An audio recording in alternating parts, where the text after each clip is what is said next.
Okay guys, तो अगर आपको इसका कूलेंट खाली करना है, रेडिस का सारा कुछ ड्रेन करना है, तो आपको यहाँ से कवरिंग हटा के उसके बाद रेडिएटर का जो फ़ैन है, ये फ़ैन के पास में आपको यहाँ पे एक स्विच मिलेगा। आपको इसको दबाना है, हाथ से खोलना है।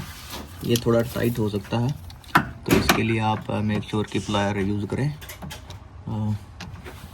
जैसा कि आप देख सकते हैं, इसमें से थोड़ा बहुत निकल रहा है।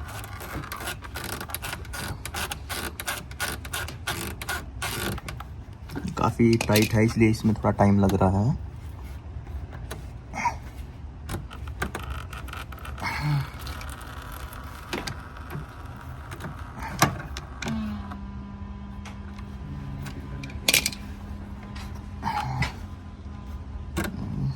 तो हम वेट करेंगे इसका आराम से निकलने का, और इसमें थोड़ा टाइम लग सकता है।